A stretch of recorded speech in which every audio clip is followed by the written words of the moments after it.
Ciao a tutti da Poderak, in questo video andremo a vedere come inserire una SIM card all'interno dello smartwatch Lenfo LES 2. Questo smartwatch è quello che ho preso su Cafago, vi lascerò il link in descrizione. E che cosa ci forniscono per inserire la SIM? Ci forniscono questo mini cacciavite che ci permetterà di rimuovere le due viti poste in questo sportello che dovremo andare a rimuovere per inserire la SIM card. Ci forniscono una pinzetta per agevolarci nelle operazioni, perché l'inserimento della SIM non è proprio semplicissimo. Può capitare che le piccolissime viti che sono qui presenti, nel toglierle vi cadono, non le trovate più, loro vi danno anche qualche vite in più per evitare bestemmie. La prima cosa da fare è quello di spegnere lo smartwatch e successivamente procediamo con la rimozione delle due viti poste lateralmente a sinistra. Ok, prima vite rimossa, adesso sto togliendo la seconda. Solitamente porge lo sportello, quindi avete un aiuto per rimuoverlo, però magari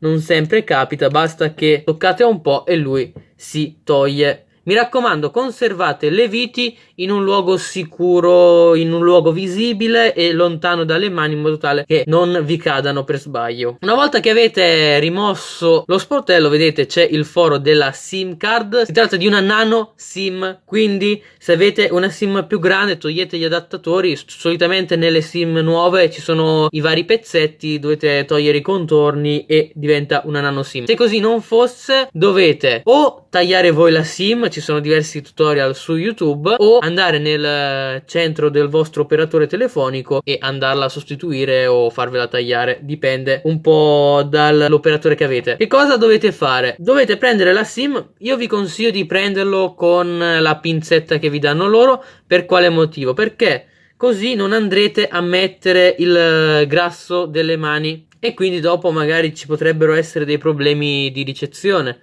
Ovvio, non mettete la pinza troppo nei contatti che rischiate di graffiarla. Se riuscite, tenetela anche con le due dita senza toccare i contatti, va bene lo stesso.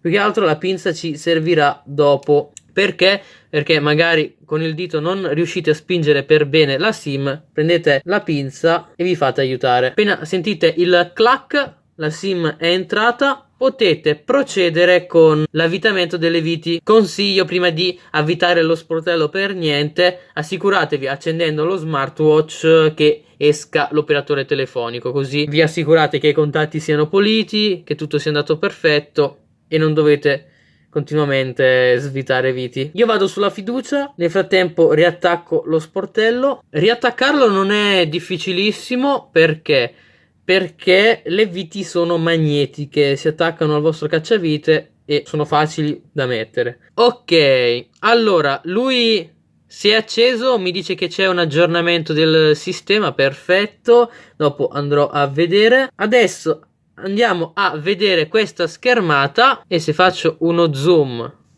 spengo la luce, vedete c'è scritto high wind, quindi vuol dire che la SIM si è collegata e quindi abbiamo fatto tutto correttamente. Detto questo, spero che questo tutorial vi sia piaciuto. Se volete la recensione di questo smartwatch lo trovate qui sotto in descrizione, anche il link del prodotto. Se volete altri tutorial riguardo questo smartwatch, scrivetemi qualche suggerimento qui sotto e vedrò di farlo. Mi raccomando, se il video vi è piaciuto lasciate un bel like, iscrivetevi al canale per non perdere i prossimi video, seguitemi su Facebook, Instagram, Telegram che trovate sempre qui sotto in descrizione e noi ci vediamo alla prossima. Ciao!